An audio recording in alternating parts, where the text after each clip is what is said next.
Creativity has been described as a function of knowledge, curiosity, imagination, and evaluation. The greater the knowledge base and level of curiosity, the more ideas, patterns, and combinations come along, which should then result in the creation of new and innovative products and services in business. Dr. Mark Batey is a creativity specialist at Manchester Business School. He's with us here in the studio this evening. Dr. Mark, great to have you back with us on the programme. So why is creativity and innovation important to business and also the wider economy? I think, as you've just led in there, Greg, for me, creativity is about developing ideas that help us solve problems and take advantage of opportunities. And innovation is when we take some of those creative ideas and put them into practice to come out with new products, new services, and new, better ways of doing things. I'm not really aware of any economy, any business anywhere that doesn't need new and better ways of doing things to drive the economy forward. But also, I think also in terms of everyday problems and challenges that governments and people face too.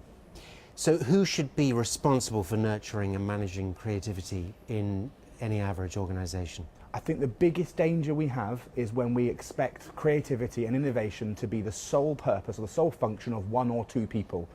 Yes, there needs to be support from the top. Leaders need to understand and encourage creativity, but it's all of our responsibilities, no matter where we are within an organisation or within a corporation, to find new and better ways of doing things. So I think ultimately the responsibility lies with all of us. But do you think that CEOs particularly are slightly scared of taking a hit from something that might not be successful? I think that's one of the biggest challenges that we do tend to face, is that we know that we need to do things new and better, but we want it to be right first time. And most of our experiences as we grow up in being creative is that occasionally you make mistakes.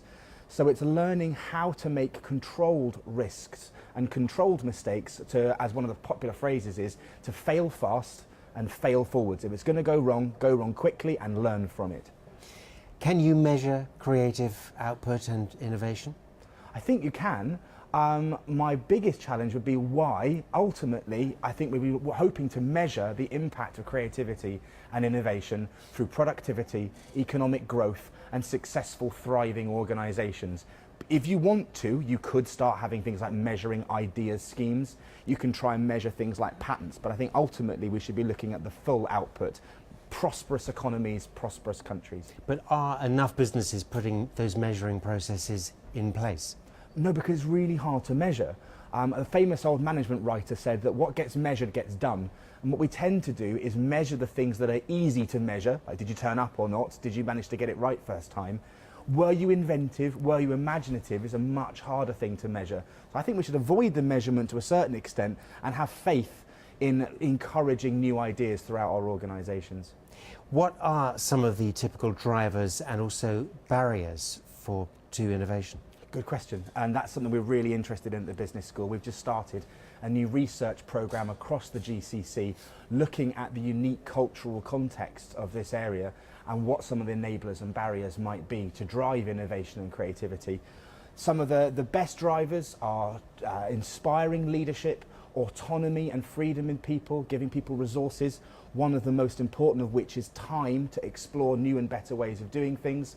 Some of the strongest barriers to creativity is mindset, it's philosophy, it's that it won't work. It's a negative mindset that doesn't allow us to explore and use our knowledge in new and exciting ways. We've run out of time, unfortunately, but Dr. Mark Batey, many thanks. Thanks.